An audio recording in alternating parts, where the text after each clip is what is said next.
अज नसीराबाद जी उन्हनि सभिनी भेनरुनि खे जस्तो ॾियां, उन्हनि सभिनी सियासी कारकुननि खे, अवामी वर्कर्स पार्टी जे कारकुननि खे जस्तो ॾियां जेके अॼु 14हें ॾींहं ते कामरेड सिंगार खे ज़ाहिर करण लाइ, कामरेड सिंगार जी आज़ादीअ लाइ अॼु रोडनि ते निकितियूं आहिनि।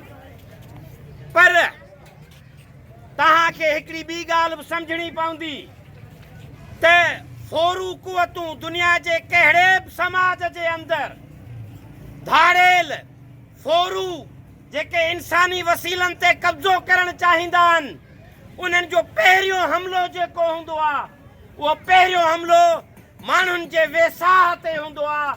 कामरेड सिंगार खे गाइब करण जो मक़सदु इहो आहे त माण्हुनि मां माण्हुनि जो वेसाह ख़तमु कयो वञे, माण्हुनि जे वेसाह खे ख़तमु कयो वञे। वेसाह छो ख़तमु कंदा आहिनि धाड़ेल चोर? इन जे करे त हू सम्झंदा आहिनि त जंहिं ॻोठ में माण्हुनि जो माण्हूअ ते वेसाह हूंदो, जंहिं ॻोठ में माण्हुनि जो माण्हूअ ते एतबार हूंदो, जंहिं ॻोठ में माण्हुनि जो माण्हुनि ते एतबार हूंदो, ईमान हूंदो, उन ॻोठ मां हू कॾहिं बि चोरी करण में कामयाब कोन थींदा। उन ॻोठ मां जेकॾहिं चोरी करे बि वञनि तॾहिं बि उहा चोरी पकड़िजी पवंदी आहे।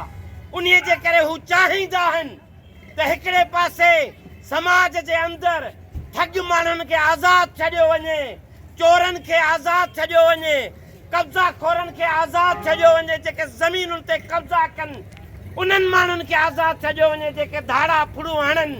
पर ॿिए पासे उहे माण्हू जेके उन चोरीअ जे ख़िलाफ़ सच ॻाल्हाईंदा आहिनि, उहो सच माण्हुनि जे साम्हूं ज़ाहिर कंदा आहिनि। उहे माण्हू जेके चोरी थियण वक़्तु उंदाह में रोशनी पखेड़ण जी कोशिश कंदा आहिनि, का चणग ॿारण जी कोशिश कंदा आहिनि, माण्हुनि जे वेसाह खे क़ाइमु रखंदे पंहिंजे सीने सां लॻाए ऐं उन चोरीअ जे ख़िलाफ़ जॾहिं खणंदा आहिनि त हू चाहींदा आहिनि त अहिड़ा माण्हू हिन धरतीअ ते न हुजनि। ऐं सिंध जे अंदरि पोयनि 5 सालनि खां वठी जेको माण्हू खंभे गाइब करण जो जेको सिलसिलो आहे, जंहिंमें हाणे सिंगार नूनारी खे खंभियो वियो आहे, गाइब कयो वियो आहे, उन जे पुठियां बि हुननि जो मक़सदु इहो ई आहे त असां माण्हुनि जे उन भरवसे खे ख़तमु कयूं, माण्हुनि जे उन ईमान खे ख़तमु कयूं।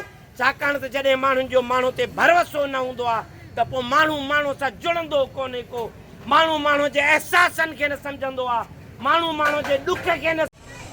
पीपल्स पार्टी दावा थी करे त हुन 73 जो आइन ॾिनो, असां मञोसीं तव्हां 73 जो आइन ॾिनो, तव्हां 73 जो कानून ॾिनो, तव्हांजी पार्लियामेंट में इहे कानून ठहिया, तव्हां दावा था कयो त असां 18वीं तरमीम ॾिनी, असां मञोसीं 18वीं तरमीम आई, पर उन 18वीं तरमीम जो इहो फ़ाइदो कोन्हे को, उन कानून जो इहो फ़ाइदो कोन्हे को त हिते सियासी कारकुननि खे, कामरेड सिंगार खे राति जे अंधेरे में दरवाज़ा टोड़े बचनि ॿारनि जे साम्हूं तशदुद कंदे हुनखे गाइब कयो।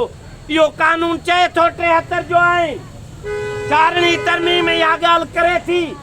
सिंध में हुकूमत तव्हांजी आहे, पुलिस तव्हांजी ज़िमेदारी ते आहे। असांखे ॿुधायो वञे त सिंगार किथे आहे, जेकॾहिं नथा ॿुधायो त पोइ तव्हां बि माण्हुनि जो भरवसो ख़तमु कंदव ऐं सुभाणे सिंध जो माण्हू तव्हां ते भरवसो न कंदो ऐं पोइ सिंध जो माण्हू सिंगार जहिड़नि कारकुननि ते ई भरवसो कंदो। असां उन्हनि सां ई जुड़ंदासीं। अॼु वक़्तु अथव त अॼु ॿुधायो ऐं सिंगार खे ज़ाहिर करे ॾियो असांखे। इंसाफ़ कयो, इंसाफ़ कयो, कामरेड सिंगार सां इंसाफ़ कयो, इंसाफ़ कयो, इंसाफ़ कयो, कामरेड सिंगार सां इंसाफ़ कयो। ज़िले जे पुलिस सरबराह खे अर्ज़ु आहे त ज़िले जो को शहर अहिड़ो कोन्हे को जिते पुलिस पंहिंजी ज़िमेदारी निभाईंदी हुजे। तव्हां नारा हणंदा आहियो त असां मुहाफ़िज़ आहियूं, पर अॼु हिते तव्हांखे ॾिसी माण्हुनि में तहफ़ुज़ जो अहसासु कोन थो पैदा थिए। असांखे ख़बर आहे त सिंध जे थाणनि ते ॾोहारी धाड़ेल चोर अचनि था, उन्हनि खे कुर्सियुनि ते विहारियो थो वञे, उन्हनि जी आओ भगत थिए थी। ॿिए पासे सियासी कारकुननि खे हरासा करणु ऐं उन्हनि माण्हुनि मां जन वटि थोरो कुझु आहे उहो खसण जी तयारी पिया कनि। SSP साहब के ज़िले जे सरबराह के अर्ज़ात पंहिंजे पुलिस SHOs खे रोके त अहिड़ा सिलसिला न करे ऐं माण्हुनि में तहफ़ुज़ जो हक़ीक़ी एहसास पैदा करे। जेकॾहिं न त पोइ सुभाणे ही अवाम आहे तारीख़ यादि रखो।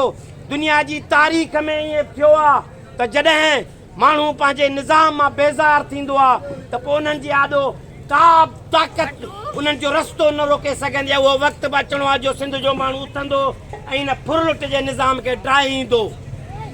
साथियो, आख़िरी ॻाल्हि त सिंगार सिंध जे अंदरि हारियुनि जी हक़ीक़ी आज़ादी लाइ आवाज़ उथारियो।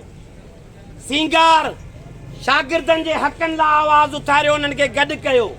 सिंगार औरतुनि जी न्याणियुनि जी हक़ीक़ी आज़ादी लाइ जदोजहद कई। सिंगार हर नाइंसाफ़ी जे ख़िलाफ़ु विढ़ियो ऐं इन नाइंसाफ़ी जे ख़िलाफ़ु उहो जेको भरवसो आहे उनखे क़ाइमु रखो ऐं हीउ सिलसिलो जारी रहंदो। तव्हांखे गुज़ारिश आहे त अवामी वर्कर्स पार्टी सॼी सिंध जे अंदरि मुल्क जे अंदरि 12 तारीख़ 13 तारीख़ सुनवाई आहे। 12 तारीख़ सॼी सिंध में सिंगार जी आज़ादी लाइ मुज़ाहिरा थींदा। तव्हांखे गुज़ारिश आहे त 12 तारीख़ भरपूर मुज़ाहिरो कयो। 13 तारीख़ पेशिया हाई कोर्ट जे गेट जे ॿाहिरां सिंगार जी आज़ादी लाइ मुज़ाहिरो आहे। तव्हां मां जेके दोस्त उते हाई कोर्ट पहुची सघंदा उन एहतिजाज में उते शरीक थियो।